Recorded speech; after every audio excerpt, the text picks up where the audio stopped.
Partnership in Caring is a small grassroots collaboration between communities in Antigonish, Nova Scotia, and Butare, Rwanda.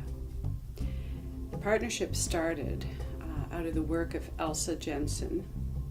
Elsa is a St.F.X nursing professor, and in 2008 she established a senior student nurse clinical practicum at CHUB, which is in the Butare Hospital. So every year since then, she takes students, fourth-year nursing students, to the hospital, and they practice alongside Rwandan nurses. It's quite a unique experience for the students, and it's developed into a really great collaboration. After her second trip, I think, there, Elsa approached me, and she thought of all the expertise we have in Canada, particularly locally with nurses, physicians, and she saw a need for the nursing staff at CHUB to develop their skills. And she asked me if I would be interested in establishing a partnership where we try to draw from the strengths here. So ask volunteers, whether it be nurses, social workers, physicians, to travel over and help do education with the staff there. So that's how a Partnership in Caring came to be. So that was in 2010, and Elsa and we started doing some public presentations, and we drew a number of nurses, a physician, that first year to travel over and do some education at the hospital at CHUB. The main focus was that Elsa, in talking with the director of nursing at the hospital in Butare, determined that the nurses there, while they have a great desire to improve their skills, they have little access to continuing education. They are not internet savvy. They don't have any continuing education within the hospital framework. So the benefit of having nurses with experience and skills go over and do education sessions over there is really a highlight of their year. And it helps them to improve their skills. And our goal with doing that is ultimately to improve the healthcare at the hospital. This year we focused more on the community. We had made some contacts last year, and we developed them this year. So in addition to being at the teaching hospital in Butare, as we were last year, we also met with various institutions, or organizations I should say, within the community, and got to know them and got to know the type of work that they were doing, and hopefully we'll be able to continue our association with them and help them in different ways. At CHUB, the University Teaching Hospital in Butare, Rwanda, the social work department is very helpful to provide support to those families and clients who are struggling with the very basic needs, such as food, clothing, medicine.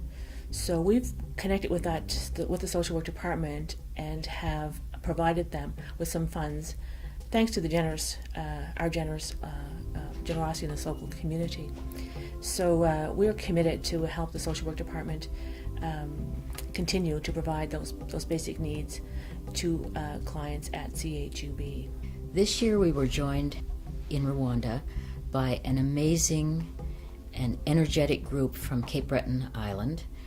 Dr. Anne Frances Dantino is a palliative care physician in Sydney. Dale Orchuk is a palliative care nurse, and Kim Popwell is a social worker who works with their palliative care team in Cape Breton.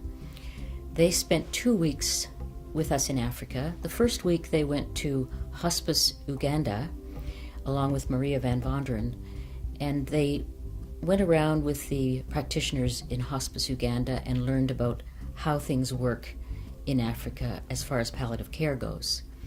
Then they came to Butare with us and spent a really dynamic week teaching at the local hospital where we spend some time and learning about how things work in Africa.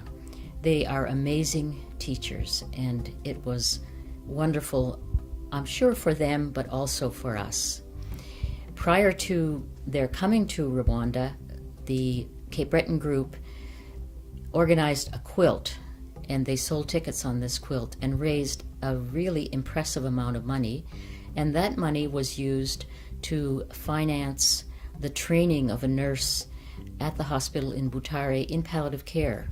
So he was able to go for a full 5 weeks to Hospice Uganda and learn the ins and outs of palliative care. And hopefully he will be doing palliative care in the hospital in Butare when we return. While in Butare, I was able to spend some time at the Adar orphanage. It's an orphanage for persons with disabilities. Again, this orphanage struggles, and the Partnership in Caring hopes to be able to build an ongoing relationship with the orphanage. The needs there are very high. The average age is 25 years old. A lot of the children there have epilepsy and are non-medicated. So again, we hope to build a relationship with that orphanage and continue that relationship. I would say that our most successful project this year, when we traveled to Rwanda, was with the Helping Babies Breathe program. Kathleen Connell, a nurse from Canmore, Alberta, and Kim Grant, a nurse at the IWK, are both trained in Helping Babies Breathe program. They were able to deliver that program to 30 staff at CHUB while we were there. It was amazing to watch how the staff there felt so empowered. The Helping Babies Breathe focuses on that first golden minute after a baby's birth, and keeping babies alive is so important. In the first 3 weeks that we were there, there was 20 babies who had died. So when the nurses were able to learn about this program, learn the techniques involved in keeping babies alive, it was so wonderful to watch and see how empowered they were and how grateful they were for bringing them that knowledge. Our Partnership in Caring is committed to continue supporting that particular program, and from May till November of this year, 45 more staff will be trained in Helping Babies Breathe at CHUB. Early in our stay in Rwanda, Lynn McDonald and I did a lecture for the hospital staff in palliative care. And after the lecture, one of the women in the audience, she's a midwife and a religious sister, came to us and asked us if we would do a consultation in palliative care for their elderly sisters. So we did that, and that was an amazing experience. And by virtue of doing that, we met the Benebikira sisters, who are an African order who operate in 5 different countries in East Africa. So getting to know them and getting to know what they do, we're hoping that we'll be able to help them with their projects in healthcare and in education.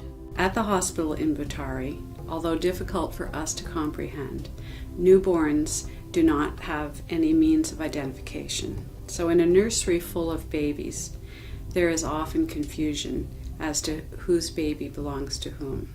So you can imagine the impact that identification bracelets would have on the quality of care there. This was something that during our public presentations throughout the community, we expressed that we were looking to raise money for. I met with Liz Jennings, who is a maternal child nurse at St. Martha's, and she said, well, I think I can help you with this. And she just ran with it. She was telling me about their deliveries and how difficult they were, and how the things that they wanted to improve for this year was how to keep their babies warm and how to identify their babies, because they had no identification. And the other thing she said was that they used an old glove to cut when they cut the cord instead of a cord clamp. So I decided that that wouldn't be too difficult to find the name bands and the ID bands and the court clamps. So I volunteered to do that. It's so easy to get involved, and you don't have to be involved big. When Lynn told me about this interview, I said, well, Lynn, I really didn't do very much.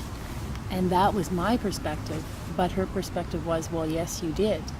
So people in the community can get involved without really being involved. There's simple things like just committing to getting one child over there through a year of school. So that would be, say, $300. So that would be a lot of things. There's a lot of things people can do without going. And sponsoring children is one, or just raising money, and then they can use it at their own discretion when they go. So I don't think people should think it's intimidating to get involved. We think it's really important to get involved in something like this. It's giving back, and that's what we do. We provide a service to all the boys and girls that want to play soccer in Antigonish, and I think we do a fantastic job of that. And when this opportunity arose, it just sounded like a wonderful thing that we could do. One of the volunteers that came this year, Bryn Aquinagua, this was her second time, her return to Rwanda. She had come with Elsa as a nursing student in, I think it was 2008, and she returned with expertise in burn and wound care. So she was able to use her skills and experience at the hospital this last trip, which was wonderful. Janelle McKay returned this year to Rwanda. She's a talented musician, and she's a program assistant also at St. Martha's. She is learning the language, Kinyarwanda, and she's becoming very proficient in it. She's also a very popular person at the hospital due to her music and talent. We were able to have a group of folks buy teddy bears for Rwanda. So we were able to get folks here to buy the bears, and I was able to take them over to Rwanda. And the added bonus to that was that the money that was raised for the bears stayed in Canada for post-adoption services. So that was a huge project for us. What they were asking for was support for a project that they were trying to do with their Mothers' Union in the Anglican Diocese of Butare in Rwanda, raising money to buy goats for widows from the Rwandan genocide. And the idea was that they would give goats to deserving widows to have for meat and milk and breeding and for fertilizing their gardens. And this seemed like a manageable sized project that we could get behind and become excited about, particularly when I pitched it to our parishioners as the Holy Goats Project. Another way the community has supported us is Sister Lillian Gaudet, who is a music instructor at Bethany. She has a group of students between the ages of 9 and 15 who, instead of competing in a local music festival, decided that they would provide a concert for the community here in Antigonish. So they asked for donations at the door, and they were able to raise over $1,000 by putting on a concert. They were delighted, children, to think that they were responsible for, some children being educated and going to school, because I don't think they realized that there are a lot of children who don't have access to schooling. Our major fundraiser is held every fall, usually in October, and this year will be our third annual event. It's in the form of a singer-songwriter circle. We also hold a silent auction. It's usually a licensed event, and we have food. It's a wonderful evening, and we've been very blessed to have the community support us. So we're really hoping to encourage people to come out again this year and enjoy an evening of song, food, and fun. The public support that we've received really helps us a lot. People's interest in our going, in what we're doing there, is really a great support to us. And knowing that people are interested in what we do and are wanting to help us promotes our going and makes our trip to Rwanda and our work there, I think, more meaningful.